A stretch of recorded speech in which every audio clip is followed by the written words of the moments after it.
Do we have free will? Age-old question came up again. I recently read about an incident in a different context, but it has a direct bearing on the question of free will. This is from the life of a great enlightened being called Neem Karoli Baba, who lived in the 20th century. And this particular incident happened in the 1970s. Neem Karoli Baba, also known as Maharajji, is a great mystic, enlightened being, devotee of Hanuman, defies all description, and he attracted devotees from both East and West, including famously Steve Jobs, who couldn't meet him though. So anyway, this particular incident, I believe, happened in 1971, and a bunch of his Western devotees were in Bodh Gaya, the place famous for the enlightenment of the Buddha. And after finishing whatever they had to do there, they decided to go meet Maharajji, get his darshan in Delhi, and that's the information they had, that he was in Delhi. They were able to get a bus, a nice AC bus, and 27 of them packed themselves into the bus and headed to Delhi on a road trip. And as it turned out, that was the year of the Kumbh Mela in Prayagraj, and so a bunch of them wanted to attend Kumbh Mela on the way and then head on to Delhi, because Kumbh Mela was supposedly going on right then. Another bunch of people did not want to make that detour to Prayagraj because they thought there will be too much crowds and traffic and all that, and they wanted to just go to get darshan of Maharajji as soon as possible. So there was a big discussion, argument in the bus, and finally a decision was made that they will make a detour to Prayagraj, but it will be very quick, and they will just spend half a day and then head back onto the road to Delhi. So with this, they reached Prayagraj.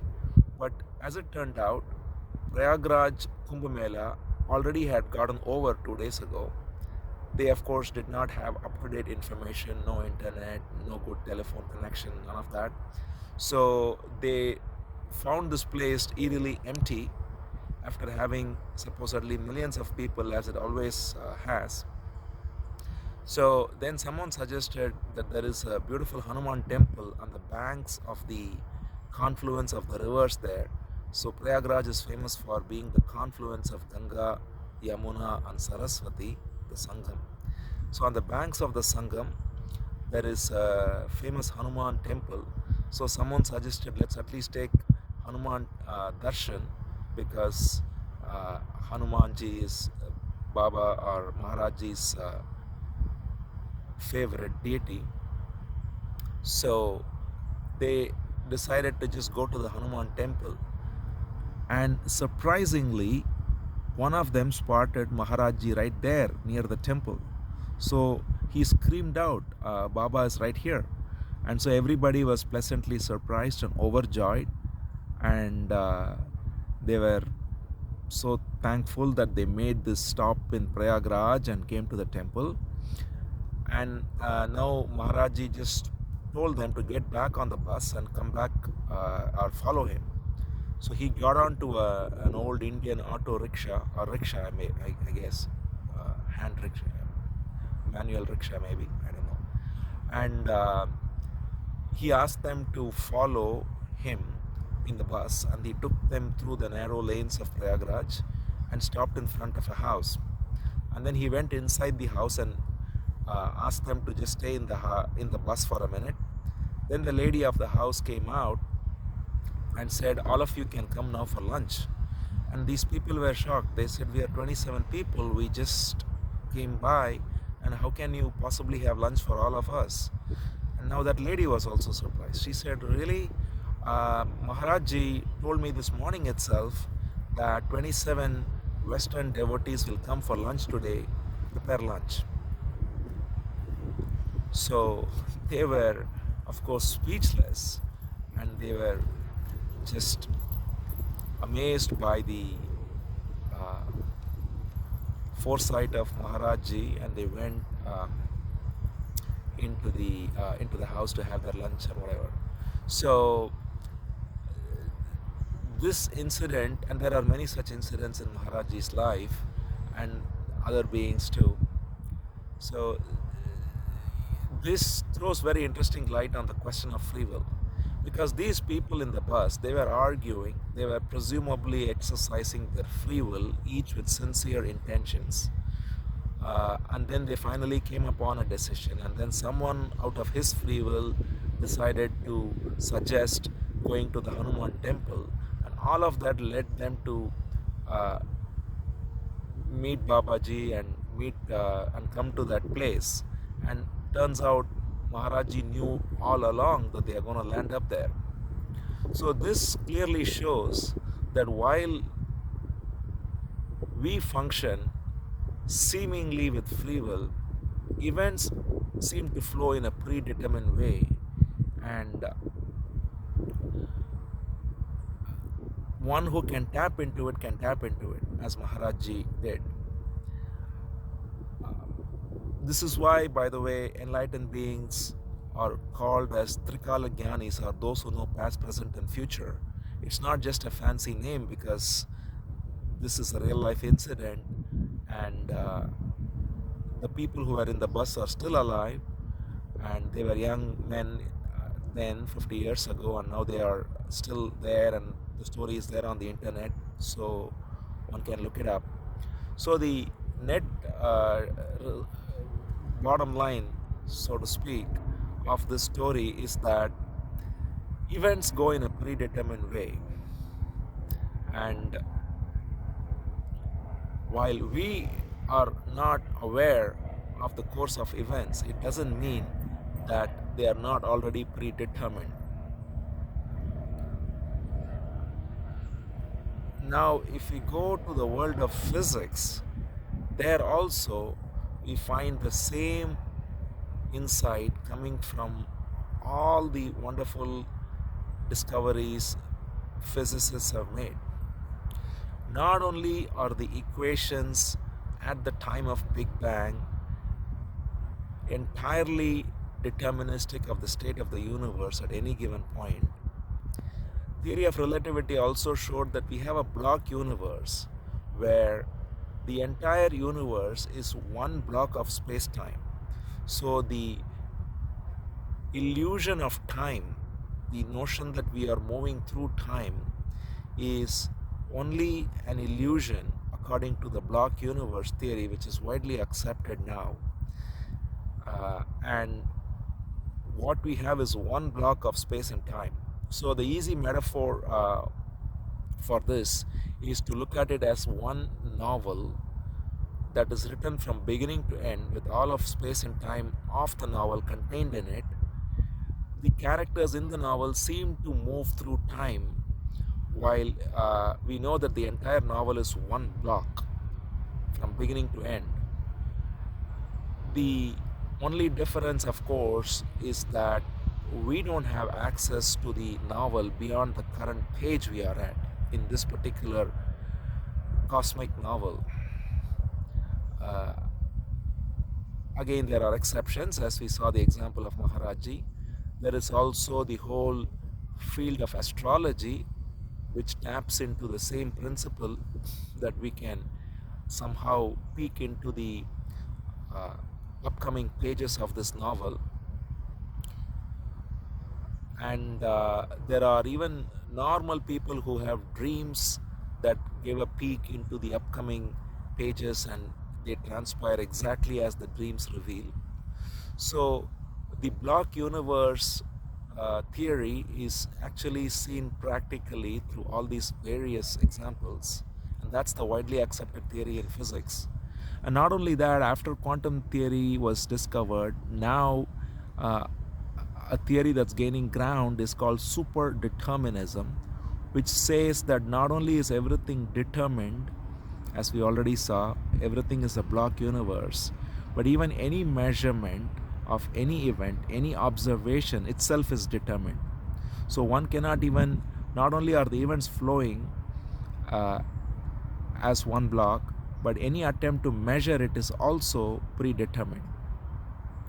So all of this points to the same insight that free will is an apparent construct, and in reality things are predetermined and they flow. Now this, uh, on the face of it, may be for some depressing even, because they would say, what is the impetus to act if everything is predetermined?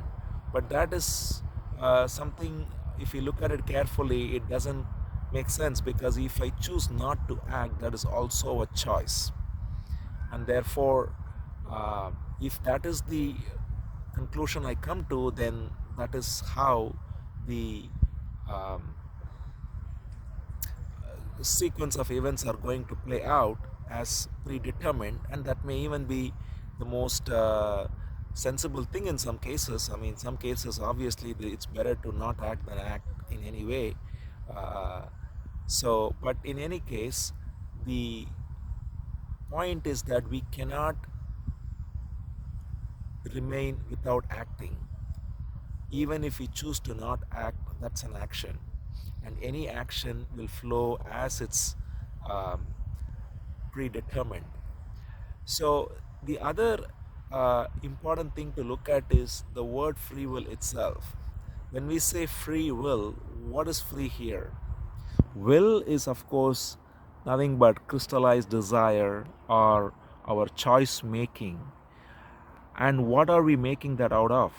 Our knowledge. And where is our knowledge coming from? Both our genetic makeup, which encodes some knowledge into us, and the environment, which feeds us with more and more inputs, which is knowledge. So, right from our birth, we didn't choose the genetic makeup that we came with, and the environment in which we grew up, and every environmental input that caused us to act in a particular way chose the next set of environmental inputs, and on and on and on till this moment.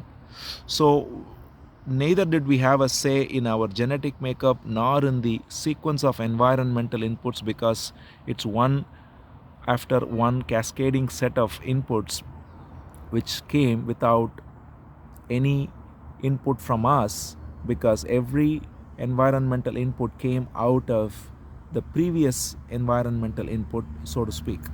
So, to put it simply, the universe acts through us. We can say God acts through us, because the genetic makeup, the environment, everything is chosen not by any particular individual, but by the entire universe. And that set of knowledge is what acts. So there is no individual making a free decision. There is no freedom in decision. Decisions are made based on the knowledge, and they are made by the universe through us.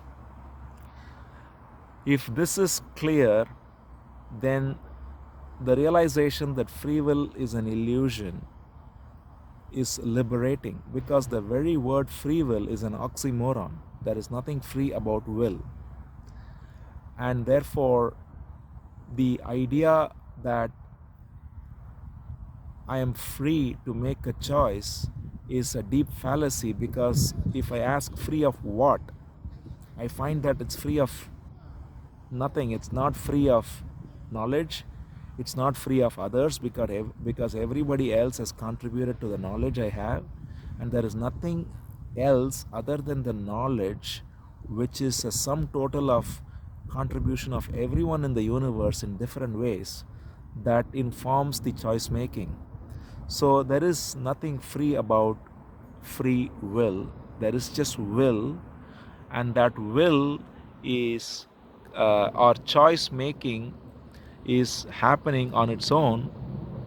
And now, when there is clarity, of course, there is no need for even choice making. The clarity acts on its own, and when there is no clarity, there is choice making. But regardless, whether one acts out of clarity, or whether one acts by making a conscientious choice, uh, by weighing two options and all that, um, the whole process happens by the entire collection of knowledge which the universe makes through us.